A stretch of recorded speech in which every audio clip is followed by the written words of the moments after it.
Before the British arrived in Sydney, the area that we call the Rocks today was lived in by people called the Gadigal. They would make canoes out of bark, they went fishing to get their dinner, they had fires to cook the fish. They were really, really clever at using the natural tools around them to make what they needed.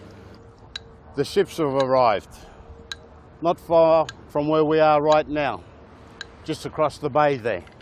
Aboriginal people of this area have never seen these before. There were a lot of confusion with a lot of the Aboriginal people around. They've got men running up and down the masts on these tall ships. The Aboriginal people think they're possums running up trees. They have no idea what they are. Across the bay, they land. They were welcome to this country.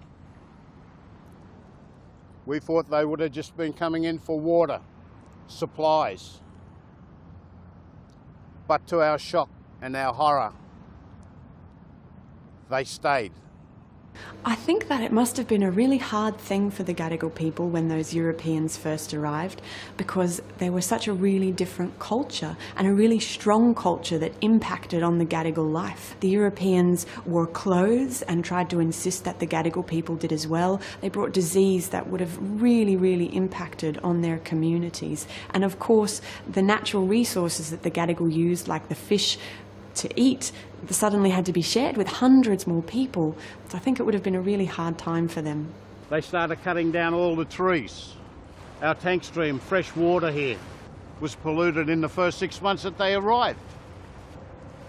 Some of the things that the Europeans brought in the way of glass, steel,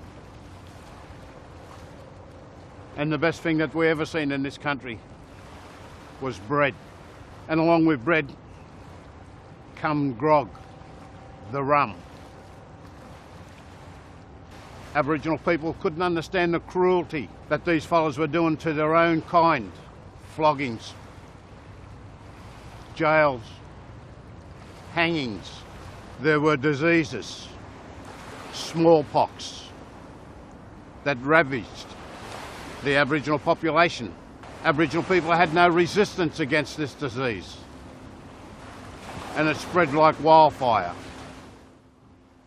Aboriginal people were told what to do, how to do it, where to go, where not to go.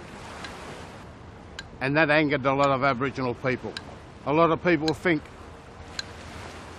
that when the Europeans come here, the Aboriginal people just give up. Not true. There was resistance here, and there still is resistance here for a fair go to Aboriginal people, the first Australians of this country.